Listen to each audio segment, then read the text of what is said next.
با یک برنامه دیگه از مجله ادبیات ملل و ادبیات روسیه در خدمتتونیم.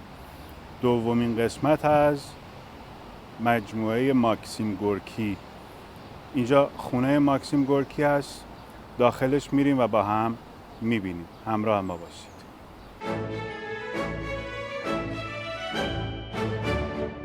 اینجا عمارت ریابوشینسکی بود، خانواده بورژوایی که بعد از انقلاب مجبور به ترک روسیه شدند. بعد از خروج این خانواده این بنا برای کارهای متفاوتی استفاده شد و در نهایت در اختیار ماکسیم قرار گرفت. این بنا یکی از شاهکارهای معماری آرت نوو است، مشابه آثار گاودی، معمار سرشناس اسپانیایی در بارسلونا. در این خونه میشه اتاق کارش رو دید، اتاق خواب، اتاقی که هدایای بسیار زیادی از کشورهای مختلف دریافت کرده رو دید و یک سالن بزرگ جلسات. اینجا محل جلسات سیاسیون بوده. حتی استالین هم برای دیدار او چندین بار به این خونه اومده. ماکسیم رمان مادر رو نوشته، زنی که با یک کارگر خشن و دائم الخمر زندگی میکنه. ترس، ضعف، سیاهی آینه زندگیشه و این زن از دل تاریکی برمیخیزه، شجاع میشه، فداکار میشه، انقلابی میشه. انقلابیون رو فرزند خودش میدونه. ماکسیم پلاگی نیلونا رو خلق کرد و پلاگی سندی از بیداری اجتماعی برای مردم شد. البته باید بگم که این کتاب 10 سال پیش از انقلاب اکتبر منتشر شد و به قول لنین عجب به موقع بود. ولی حالا مجبور بود توی این عمارت زندگی کنه. او دوست داشت آپارتمانی معمولی بهش بدن، کمی فضا رو براش بازتر کنن، اما ممکن نبود.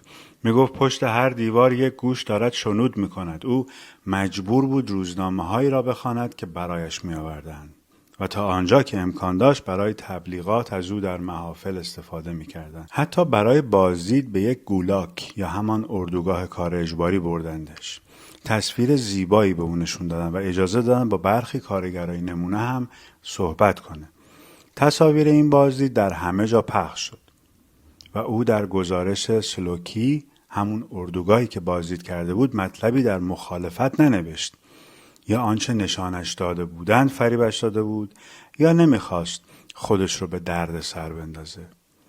او در گزارش خودش از اصلاح زندانیا دم میزد. گفت اینجا شرایط برای تغییر انسانها فراهم شده و کار نقش بسیار بزرگی در بازپروری داره.